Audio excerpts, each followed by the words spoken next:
趕計成敗。大家好，我係金特利。今集想講一下陳慧嫻40年嘅歌唱生涯。我唔算係陳慧嫻嘅粉絲，雖然從小到大都有聽佢嘅歌。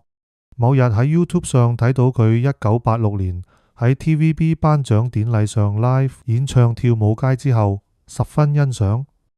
雖然佢人仔細細，但好有舞台魅力，就開始揾更多佢喺80年代嘅演出。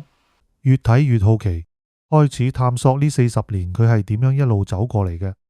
陳慧嫻1983年出道至今，啱啱好40年多啲。我籠統咁將佢呢40年分為4個時期。時間返咗去1983年，剛中學畢業嘅陳慧嫻由音樂製作人安格斯發掘入行，同黎芷珊、陳樂敏組成少女雜誌推出唱片，而黎芷珊而家已經轉型為節目主持人，陳樂敏則早就退出演藝圈。原來陳慧嫻喺簽約安格斯嘅 Production House 之前， DJ 盧業瑂曾經代表唱片公司 EMI 揾過陳慧嫻試音，而陳慧嫻本來係比較想加入 EMI， 畢竟 EMI 係跨國公司，可惜試音之後一直冇消息，咁就順理成章加入咗安格斯嘅公司啦。第一首錄嘅歌就係逝去的諾言，由安格斯幫佢度身訂造，陳慧嫻就憑呢首歌被廣泛樂迷認識。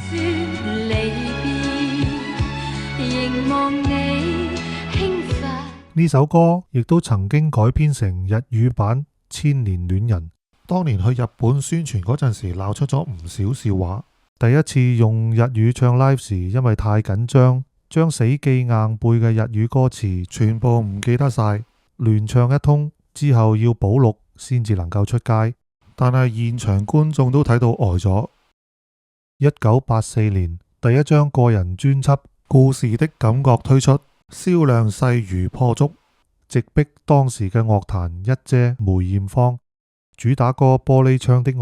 亦係由安格斯一手包辦曲詞編，陳慧嫻以紮實嘅唱功流露少女情懷。當年先至18歲，唱呢首歌啱啱好，太成熟會唱唔出歌詞嘅味道。而家已經好難再有同類型嘅作品啦。今天能共你一起，愛你柔情沒法避。1985年推出同名專輯《陳慧嫻》，主打歌《花店》使陳慧嫻嘅鄰家女孩形象更深入民心。1986年，陳慧嫻正式加盟寶麗金，推出專輯《反叛》，無論形象、歌路都轉為日本風格，完全洗去咗花店鄰家少女嘅形象，仲嘗試跳舞快歌，結果非常成功。兩首主打歌《跳舞街》同《反叛》揾嚟日本嘅渡邊茂樹創作，由林振強填詞，曲風詞風已經完全跳出咗80年代初嘅格局。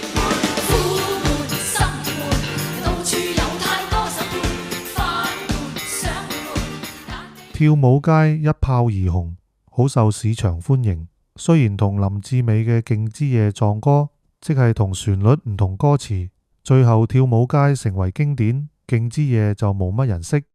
好好奇依家睇緊片嘅網友有冇人聽過勁之夜呢？除咗跳舞街之外，反叛專輯裏邊仲有多首為人熟悉嘅歌曲，例如標題歌《反叛》、痴情意外、與淚抱擁同 Love Me Once Again 等等。痴情意外係改編歌，原曲係日本傳奇樂隊安全地帶嘅愛麗絲的藍眼睛。陳慧嫻話佢唱嘅時候會諗到一片大海同埋好孤獨嘅感覺，其實我聽嗰時都有同感。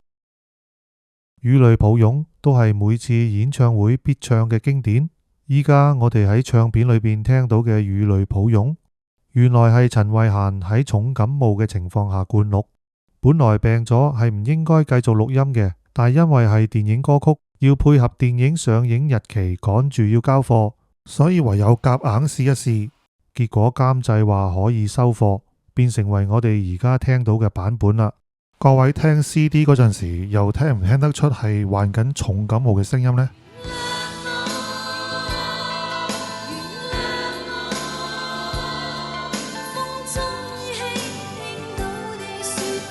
？Love Me Once Again 亦都同林憶蓮嘅《長街的一角》撞歌，同旋律不同歌詞。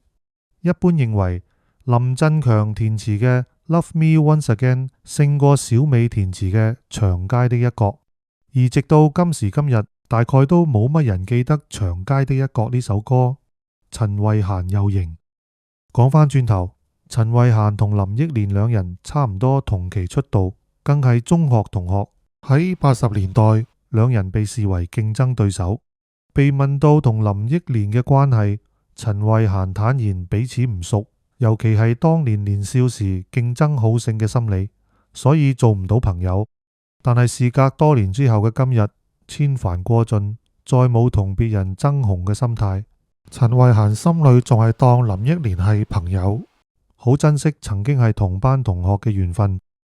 乘住跳舞街嘅氣勢，第二年再推出兩首快歌《變變變》同埋《貪貪貪》，收錄喺《變變變》專輯中。但係呢兩首歌受歡迎程度同之前跳舞街反叛就差得太遠啦。《變變變》嘅封面喺荔園拍攝，原本係想拍出歐洲式嘅夢幻華麗風格，即係打住大燈，萬塊門令迴旋木馬產生模糊效果，有種柯德莉夏萍嘅感覺。但出嚟效果，陳慧嫻並唔滿意，認為係眼高手低之作。變變變同貪貪貪成績不理想，唱片公司立即推出第三首主打歌去吧，先至稍為攞返一啲分數。作曲人林慕德喺創作去吧嗰陣時，刻意模仿佢偶像顧嘉輝嘅特色，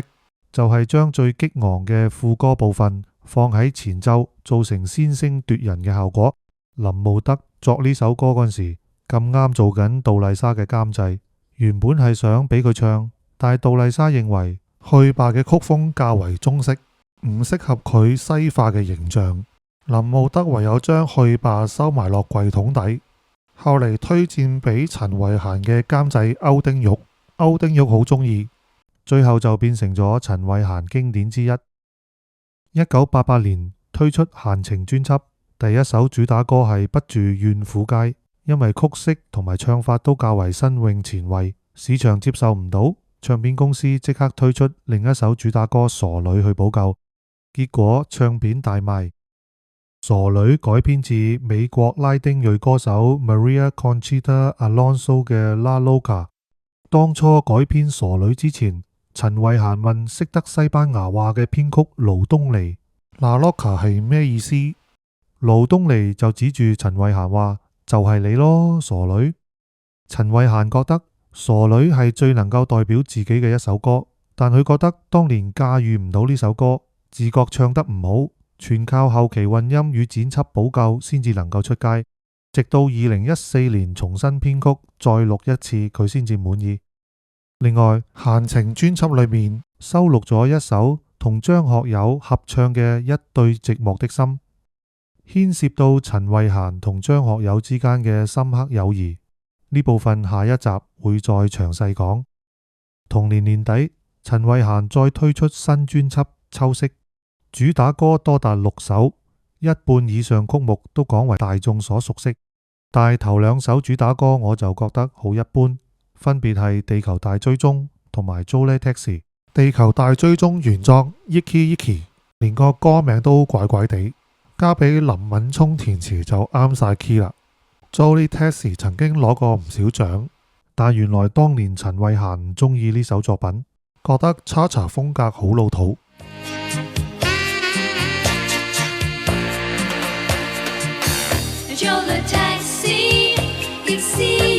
直到2014年 Evolve 專輯重新編曲，洗甩晒 Cha-Cha 嘅曲風，先至重新愛上。人生何處不相逢係此專輯裏邊我最喜愛嘅作品，由羅大佑作曲同埋編曲，雖然充滿濃厚寶島風格，但香港樂迷仍然好喜愛，完全接受得到，係香港電台、商業電台及 TVB 3台流行榜嘅冠軍歌。後來周華健都推出國語版《最真的夢》。多年之後嘅今日，我反而最中意專輯嘅點題歌《秋色》。看秋色正近，對導演盤問。1989年，陳慧嫻推出暫別樂壇前最後一張專輯《永遠是你的陳慧嫻》，銷量高達700金，即係35萬張，達到其歌唱事業最高峰。當中有3首歌較為人熟悉。第一首《真情流露》改編自日本歌手飯島真理嘅《可曾記起愛》，呢首歌亦係卡通片《超時空要塞》嘅主題曲。陳慧嫻認為呢首歌音域偏高，唔太適合自己聲線，所以當初錄音嘅時候頗為辛苦，亦從未曾喺演唱會或者係其他公開場合演唱過。第二首《冰點》同《痴情意外》一樣，改編自日本傳奇樂隊安全地帶，原曲亦叫做《冰點》。呢首歌嘅背景原本係日本某電視劇嘅主題曲，而電視劇則係改編自日本著名小說家三浦玲子嘅作品《冰點》。《冰點》描述兩個不應相愛嘅人卻互相愛上，係一段好痛苦嘅關係，所以歌曲彌漫住淒美嘅感覺。最具爭議性嘅係千千闕歌同梅艷芳嘅《夕陽之歌》鬧雙胞，主要係因為香港版權持有人陳淑芬亦係梅艷芳嘅經理人，一曲兩賣，推出時間又極為接近，仲一齊去爭當年勁歌金曲金獎嘅殊榮。雖然陳慧嫻當年氣勢如虹，但最終都係輸俾梅艷芳。嗰陣時陳慧嫻年少氣盛，確實心有不甘。事實上經過咗咁多年，千千闕歌口碑上係稍為勝過夕陽之歌嘅。陳慧嫻話：我覺得兩首歌嘅風格唔同，阿妹嘅係電影主題曲，較滄桑，貼近原曲味道；我則為演唱會而做，更澎湃同華麗。咁啱我又宣布暫別樂壇去美國升學，話題性多一啲。再後來，陳慧嫻了解到梅艷芳同近藤真彥嘅關係，明白呢一首歌喺梅艷芳心中別具意義，所以就釋懷咗，冇再話咩唔甘心啦。1989年暑假，陳慧嫻喺紅館舉辦咗第一次個人演唱會，亦都係所謂嘅告別演唱會，放低如日中天嘅事業，跑到外國讀書，係當年樂壇一件好震撼嘅事。慧嫻搖頭話：我冇諗得太深，全係因為入行嘅時候答應咗父親，一定要完成大學，咁啱完咗唱片合約，於是就去做啦。陳慧嫻去美國讀書係其演藝生涯裏一個大嘅轉捩點，香港樂壇亦都改朝換代，王菲、鄭秀文、關淑怡、葉倩文等紛紛崛起，陳慧嫻再亦都翻唔到去佢1989年嘅事業高峰。好啦，由於篇幅太長，今集先到呢度結束，下一集將會繼續討論佢畢業後回歸香港樂壇嘅故事，